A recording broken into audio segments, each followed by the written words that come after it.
Hey, Launch family, we will get to today's episode in under a minute, but first, I wanted to say a huge thank you from Jeff and I to you for listening, sharing, commenting, and reviewing the show. We weren't sure about rebooting this podcast in this format, but it is clear you're loving it, so we're going to keep going and bringing you more great stuff. And we have a gift for you. Just to show our appreciation, I want you to go check out daretolaunchshow.com/AI. And there you're going to find something called our AI Playbook. This is your ultimate guide to unleashing the power of AI in your business, something we have talked about on the show. It's a proven collection of ChatGPT shortcuts, strategies, prompts, and they're really designed to help you identify and connect with your ideal client.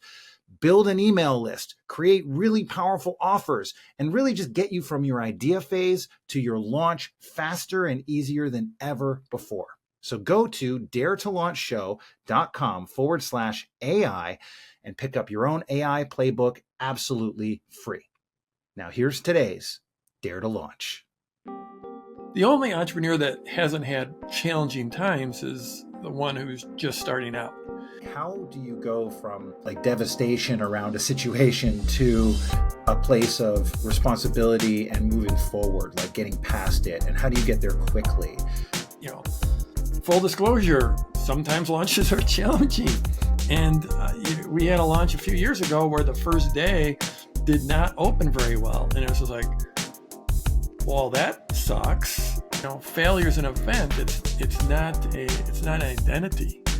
I didn't know it at the time, but this is the moment that we've been building for. This is the moment we've been training for. Hello, Launch family. So nice to have you here today listening to us. And my name is Chris. And as always, I'm joined by my co-host, Jeff Walker. Hey, everybody. Well, today we're going to talk about a few different things, but I think the theme of today's episode is really going to be around overcoming adversity and mental resilience. I know that was a topic that you've been wanting to get on the podcast. I guess the way I'd like to start off this conversation with you is you've been around a long time. You've been at various points in your business where it's been up and where it's been down. Mental resilience must have been a big key part of growing this whole business. What does mental resilience even mean to you, if we were to even define it or say like, okay, this is what it means to have mental resilience? That's a great question. It's not something like I walk around, I'm like, wow, look at me, I'm resilient, I'm so strong. But I do look around and, since at this point I've coached thousands of people and I can see it in others. It's often easier to see things in others than it is to see in ourselves. It's the ability to have a setback and understand that failure is an event. It's not an identity. Yeah, I think there's a lot of different ways to resource yourself so you get through things. But yeah, at the end of the day, the only people who, you said there's been times in business where I've had great success, other times have been more challenging. The only entrepreneur that hasn't had challenging times is the one who's just starting out. Because sooner or later, something's going to go wrong. In that moment, how you choose to respond is what it's all about. Is it more about the story that we kind of tell ourselves when bad things happen, or is it more around remaining strong or true to ourselves or something? Because I can see how both would apply in a situation that comes up that you're unexpectedly dealing with, or maybe you didn't want to have happen that happens. Yeah, certainly the stories we tell ourselves. We're all walking around creating narratives 24 hours a day, or maybe not 24, but every waking moment, we've got a narrative going on. Your narrative is incredibly powerful and what you're going to get out of your life, who you're going to be, how you're going to show up. And so I think, so have you ever listened to, I know, Chris, a lot of times we'll talk podcast because we're doing a podcast. So we'll talk about podcasts and I'll send you links and you'll send me links and we're always listening and looking for ideas. But have you listened to the Jocko podcast at all? I've listened to some. I've heard Jocko on a lot of other podcasts, and I've listened to probably a couple of mainly clips from his podcast. So it's not one of mine that I read or listen to all the time, but I've I probably listened to at least a dozen of his shows, and they tend to be pretty long, very drawn out, very military focused, military history focused, a lot of them. But at the end of the day, it's I think the entire thing is about mindset. Everything he does is about mindset. I know he talks about, I've heard him talk about, he'll have, like, whenever anything happens, like, and he's an ex-Navy SEAL, and he saw some pretty significant action, and things just always go wrong, right? But his response, whenever someone would come to him with something, is he would just say, perfect. No matter how bad the news was, his response was perfect. And I'm like, yeah, that I've actually taken that on. And Chris, you'll just see me often, or I think now that I've said that, you might see me say that a lot. I said, perfect. It's just like, whatever happened, it happened.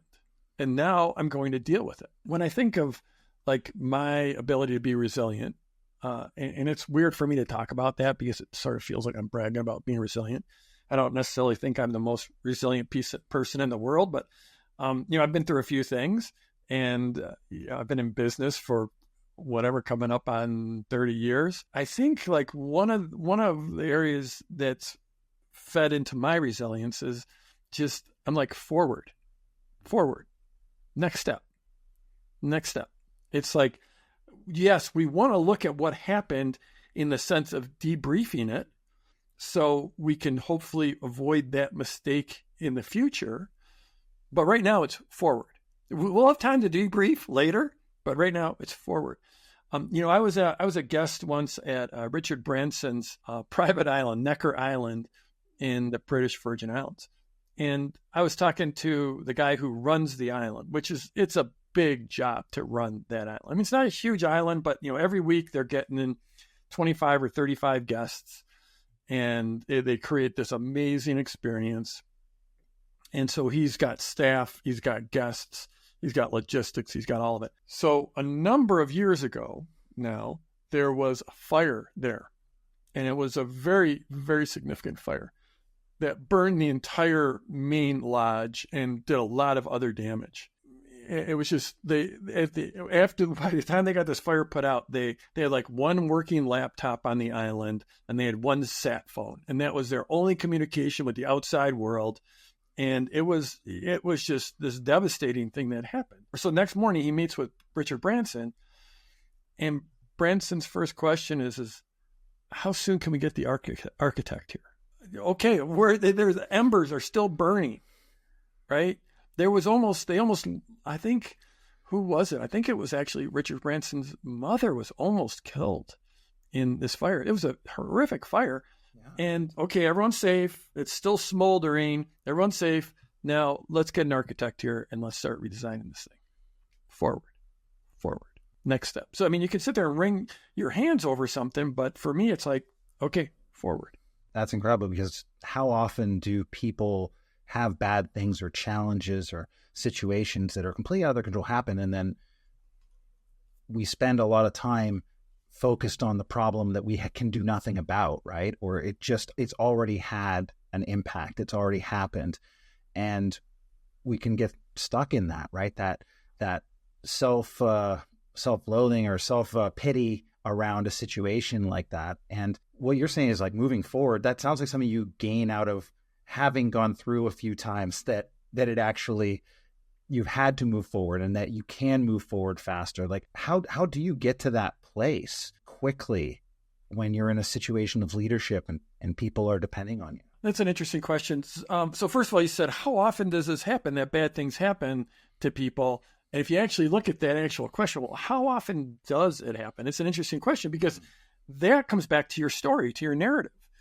Because for me, we've got, 40 people on the team, and something is going to be messed up in one of their lives every single day, right? Just on average, there's going to be stuff happens. And so it's like, yeah, I'd say if you're looking around for those things to dwell on and obsess about, you're going to be very successful. How often it happens is in part due to just what your narrative is and what's defined as a problem and what gets you worked up. And, whether you're what's the term, like drama queen or drama king? There are people that just move through life surrounded by drama all the time. And I would suggest some of that is, or a lot of that is due to their narrative. Now, to the question of how do you cultivate that moving forward, I guess when you step into a leadership role, and you don't have to have a great big team. And I think I've got a great big team. There are other people that would scoff at that. They're like, I got 1,000 people. I've got 10,000 people. So for me, it feels like a big team because whatever the first 7 years or 8 years of business, I had 0 people other than my wife. If you're in business, you are in a leadership role. Whether you could be a solopreneur, you're still in a leadership role. You're in a leadership role for your clients and for your prospects. And when you're out there sharing social, I hope you're in a leadership role. If you're in leadership, if you're a leader, you got to lead. And sitting there and obsessing about what's going wrong, you want to be eyes wide open. You want to see the problems. You want to understand the problems.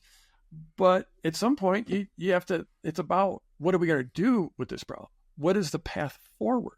And so I don't know. I don't feel like I really answered your question that well.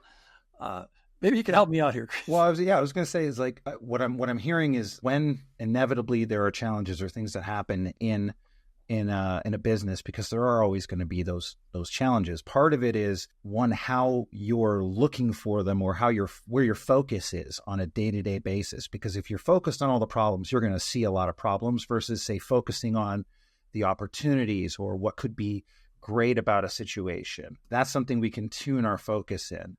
And the other side of the question I was asking was like, how do you go from like devastation around a situation to a place of responsibility and moving forward, like getting past it? And how do you get there quickly? There is this responsibility in a team, but not only just for a team, but also when I'm thinking about our launch club people, like if you expand it out to the influence of all PLF owners, there's even guaranteed there's tons of terrible and challenging and devastating things that are happening within a large community that we have here. I think back to when COVID happened, some of those things that we did around that time to help lead that community through a very, very challenging time. And I think, at that time, I remember you saying, like, taking responsibility, not just for yourself, but also for a lot more than just that. And where did you cultivate that mindset to be able to do that? And how do you get to that quickly? Or what advice could you give to entrepreneurs to get to that point of responsibility quickly? I guess, COVID's a perfect example. Because we had our team, and then we had our launch club community and our PLF owner community, our mastermind communities. And, we all have our own story of COVID. But for me, I was actually off in Canada, in British Columbia. And I was in British Columbia. I was skiing. I was on a heli skiing trip. So I was on every day going on, being taken in helicopters to the top of mountains and skiing down. And that was the week where everything melted down. And I was like, wow, this is a big deal. Actually, a couple of weeks ahead in the whole COVID cycle, because we had Sebastian in our mastermind was someone who gave us a heads up early on that this could be a really big deal. Where he actually in mid-February, he had an event that he canceled, a live in-person event that he canceled in mid-February because he was concerned about COVID. And he gave us all a heads up within our mastermind. This is what I think could happen. And it pretty much played out just like he said. So I had a couple weeks of time to think about it ahead of time before everything melted.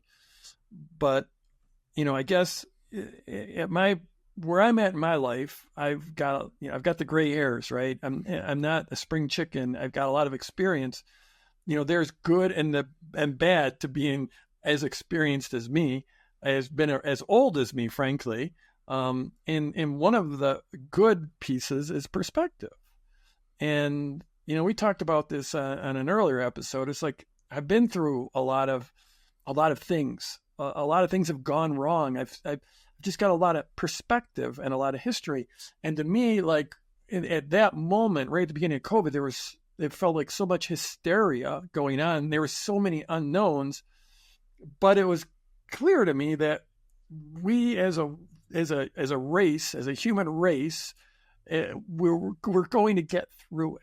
And business, it was less clear in those early days that we would get through it, but I had an inkling we would. We knew how to do the online thing. We had a virtual team. We had a virtual community. So it just seemed to me like what I needed to do then was keep folks calm and keep them focused. Because all you had to do is turn on CNBC or CNN or Fox, and there's all the hysteria you could possibly want. And I'm like, we need something beyond hysteria. We need to be calm, and we need to be considered, and we need to have a little longer perspective and realize that we're going to get through this. And it was my responsibility. I've got this team that I love my team. I have a responsibility to show up and as an adult, as a leader, and say, we're going to get through this. And this is why we're going to get through this.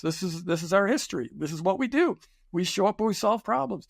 And then the same thing for our masterminds, and the same thing for our launch club group. I guess it's one of those things that, looking back, I guess I'm a little bit proud of the way I was able to show up. I mean, what was the first thing we did for the team is I sent everyone $500 in cash. It said, this is real. Go buy some groceries because we don't know how long we're going to be locked up. So here's some cash. Go buy a bunch of groceries and get prepared for this first wave. Well, I remember also, because this was something you asked me personally to do, since I'm pretty comfortable on the phone, was literally to get I want to say it was kind of a random list of PLF owners, people who are in our community, and not just mastermind people or launch club, but like just owners, people who are in our community, and call them and check in on them, and just, what are people feeling? What are people dealing with? How are they? Send them a little bit of love from our community, and also just connect with them and see. And I probably made a few hundred calls over the course of 4 or 5 days a week or something to connect with people. And it was amazing to see that universally everybody had this underlying note of fear. And it was really the uncertainty around the unknown, around not knowing what the future was, how serious this should be taken, what were going to be the long-term impacts of this upon society and people. It was a very unique event in everyone's life, as we all know now, looking back on it. But at the time, we were disconnected from it. So making the effort to reach out and figure out, like, where are people at right now? What do they actually need? What are people really feeling? Was, I think, another step of leadership, of not just assuming what people needed, and not just assuming like, oh, I know the answer. They need this. No, to really take that collaborative effort to not only connect and provide a place for people to feel like we were connected, but also to listen and give them a chance to share what they were feeling, so we could try to identify what the next move that is right to do. Yeah, I thought that was a really impactful way to be able to move things forward in a way that was intelligent. How much does that come into, say, dealing with adversity? Is it, because I think there's this thing around like, okay, I'm the captain of the ship, I have to take control and I've got to just steer it. And there might be times where that's the case, but then there's other times where you do have to kind of listen to the crew and listen to what other people are telling you and try to navigate by setting the sails correctly. And that to me seems very difficult for a new leader. So is there wisdom you can say on that? Yeah. I think for a new leader, that's a tough thing, because it's like, you want the feedback. I'm all about having my team. We're very open. We talk to each other. Anyone could talk to me at any time. We don't have this crazy management structure. We don't have it. It's not like this crazy hierarchy. And so you want feedback, but at some point you're just like, okay, we're gonna be done with like crying in our beer here. It's let's move forward. And so I think it's almost like it's like a meeting facilitation type of thing, which I have got a lot of experience now. I've done probably 100 small group events with clients, and how many team meetings I don't know, but a lot of them. So there's a bit of a feel of how long you let the emoting go, and then because it's at some point the time is right to let's move forward. And I don't have a rule of thumb for that. It's very much a gut feel for me. But yeah, it's definitely important to let people talk and let them have, especially something like that, a big deal like that. We've had launches like where, full disclosure, sometimes launches are challenging. And we had a launch a few years ago where the first day did not open very well. And it was just like, well, that sucks. And I know the team's feeling it too, because the team is every bit as, driven and competitive as I am. And so it's like, okay, well, let's just acknowledge that sucks. It's, we're in a bit of a hole. Now let's move forward, forward. Next, what are we going to do? What are we going to do? You want to gather the information. You don't want to ever be blind. That's one thing. Being in a leadership role, you know more than everyone else, and you are the least informed person in the room. You have to be able to hold those two things. Like me as a leader of this team, let's just say it as my team, but you could also say it as our Launch Club community. I have a greater perspective and more knowledge of all the different pieces, more so than anyone else. No one has my perspective because I've been doing this for so long and I get to see all the data. I've just got a perspective that no one else has. And I also know that I am the most blind and the least informed person because, when you are a leader, often your people will be reluctant to bring problems to you. They'll be reluctant to tell you the glass is half full. And you're the furthest away from the actual happenings on the ground. So you have to be able to hold those two things as a leader, is that, I've got the best perspective and I'm the most ignorant. And that's just the fact. And as the community or a team grows, the more it grows and the bigger it gets, the more it is that way. So if you're the CEO of some company with 40,000 employees, you absolutely completely out of touch of the people on the ground level who are doing the work. And so, I think holding those two at the same time, and I think that's like a form of, emotional intelligence, maybe, of being able to hold two opposing thoughts at the same time. And I think that's very much an area where it applies. Definitely. And I've heard this, and I can't remember exactly where. It was probably back in my old company, but as you move higher in a company, all the way up to, say, owner or person who is like the CEO, you're responsible for less stuff, but you're responsible for more time. And so in terms of like, if you look at a salesperson, they're responsible for their day-to-day schedule, right? And making sure they have appointments on these day-to-day schedules, if that's the structure.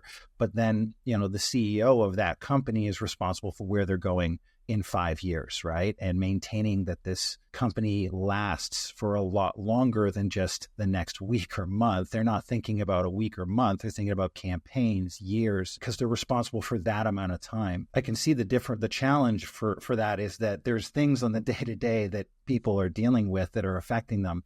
But as a leader, you have to keep that perspective on the horizon and where you're going. Is there a time when you've really had to, refocus, like you've been caught up in the day-to-day or been dragged into the day-to-day as a leader and then had to realign yourself to the long-term perspective? So, my role these days is to lead this company, to be the visionary, to set the long-term plan for where we're going, to ideate around the big picture campaigns to sell our stuff, to ideate around the products, the trainings, the teachings, the experiences we're going to create. So that's my role. And I'm also still very involved in the marketing. I'm hands-on in our marketing. We've got a great marketing team, but I'm still in it. I'm in it because I'm really good at it. And I still will write copy. I'll write copy for sales letters. I'll write copy for sales videos because it's something I'm really good at. And it's fun. I love it. It's like magic. I sit down and I type words, and those words will eventually turn into money. It's like intoxicating. It's something I've been doing for a long time. It's a unique ability. And so it can be easy for me to get pulled into, let's come up with a really cool hook and a really cool headline and the tweak for this campaign or a tweak for this offer. I can get caught into that. And it's easy to go from campaign to campaign, just focusing on building out the campaign. and not do the really long-term driving the vision, creating the vision and driving the vision. So it's something that I think is easy for us all to get, for many of us to get caught in, and I do as well. And, I remember hearing Eben Pagan say that, like, a lot of times people really get into marketing and they love it for what, for all the reasons. They just love the marketing, and they just keep on studying marketing. But meanwhile, they're building a business. It's almost like because they got good at marketing, the business is starting to build up. And this is what happened with me. And every day you're opening up training videos. You're learning more about marketing. You're learning more about copy, and you're learning more about putting together great offers. It's like you're in the gym and you're working, you're doing these curls with your bicep, and you go to the gym. It's like every day you're going to the gym and doing curls, and you're never doing anything else. And you end up with this arm that is like that big, and the rest of your body is completely anemic. And it's easy to do that, to like get so focused on the marketing, and the marketing pays the bills, and it makes you strong. It builds the business, but there's so many other areas of business that eventually you have to get figured out. You really need to have a full body workout at some point in your business owner career. Yeah. When you're starting out, you don't. When you're a solopreneur and you just get an offer figured out. Get an offer figured out. Get an audience figured out. Figure out how to present that offer to the audience. That's the most important thing. Get that first sale. Work with your clients. Get them success and build up from. But at some point, you need to bring on some team. And now all of a sudden, like, wow, you have to start thinking about that, thinking like a business person. Yeah, it's not your first day in business, but eventually you get there and you start to have to figure out quite a bit more. One of the things that I think happens for people in businesses, they get these times of adversity, right?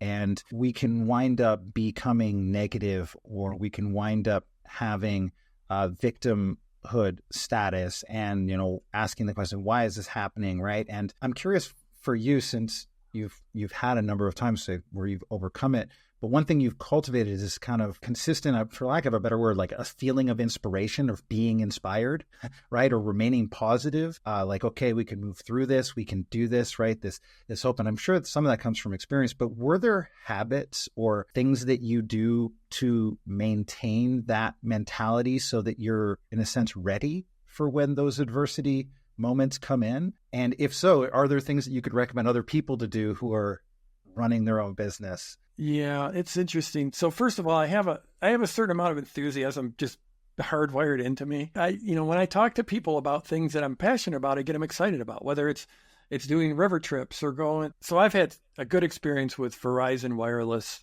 cellular. Like my phone is Verizon, and this has actually changed, but a number of years ago, they had unbelievably extraordinary customer service. Like, I remember a day where I was just in a pissy mood. I was just in a really bad mood, and something wasn't working on my phone.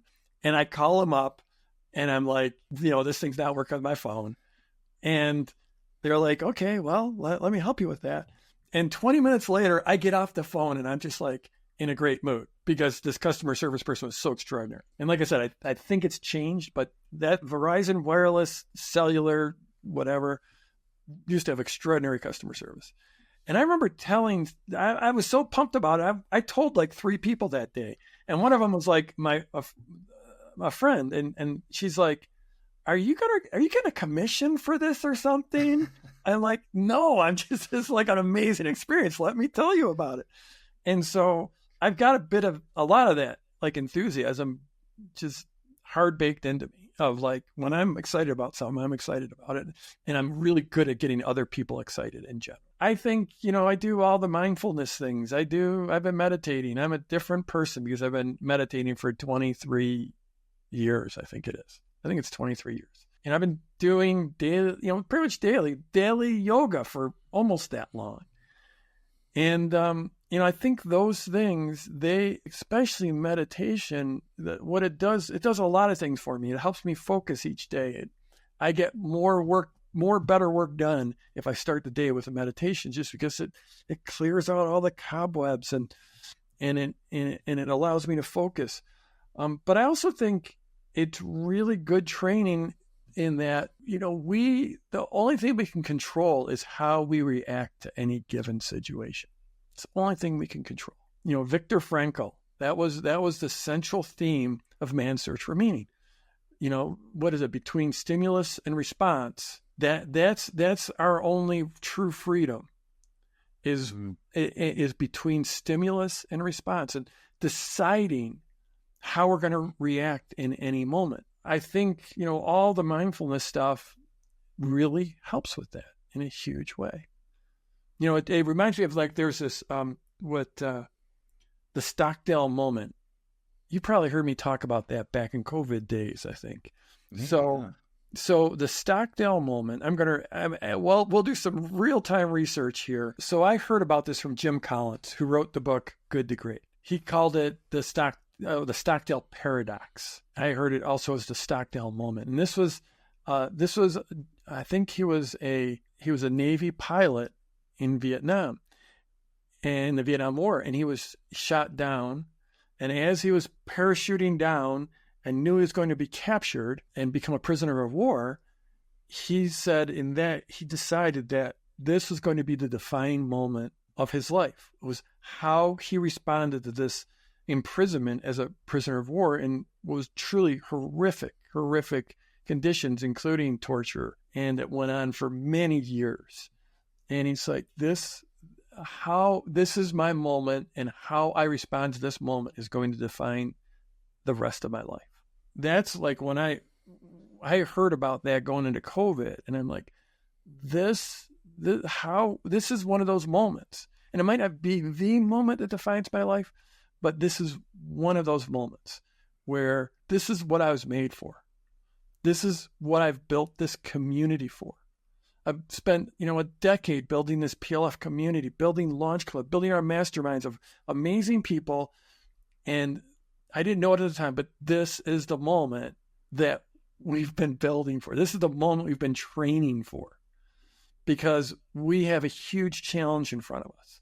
We don't know what this is going to do to the economy, to society, to our kind of business. We have absolutely no idea. But I know that together we can overcome this.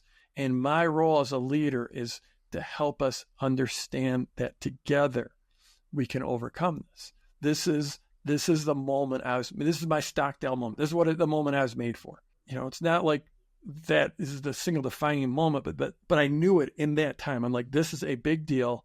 We've got a great community. I need great communities that I need to support. And we've got everything we need. We're going to figure this out. Do you think every entrepreneur can wind up with their own Stockdale moment, or they have that in their story being written? Absolutely. I truly believe that. It's not always going to be natural. It's going to take work to get there. But yeah, absolutely. And, a word that was not natural to me, but has become a very important word to me in the last, 8-10 years, is service, is to show up as a servant. There's this whole idea of servant leadership. And that is what I aspire to, is to show up and to serve our people, to serve our communities, to serve our team. This wasn't natural to me. It was actually counterintuitive to me. It took a lot for me to figure it out, because I was like, oh, we got a team. Those guys are supposed to show up and do stuff for me. No, it doesn't work that way. I mean, and Chris, you've done a ton of leadership. You got it. Your job is to be the servant. Your job is to show up and to just create a great environment, to create great value, to serve your team, your clients, even your prospects. And, I think if you can stay in that pulls you out of the, woe is me, my life is horrible. I think a lot of people are going to resonate with what you just said there. And it also gives them, I think, a reason as to why to step into this arena called business, where we know there's going to be higher levels of adversity. Because as we talk about this thing called mental resilience, it can bring up some fears for people about stepping into the arena of business and entrepreneurship, because you do need to have resilience. And I'm hoping that through our conversation and through the story that you just talked about, that it's being written, then you can have those Stockdale moments. Responsibility is for the people you get to lead and the impact you get to make. Really and truly, I hope that this conversation inspires all of you to dare to launch.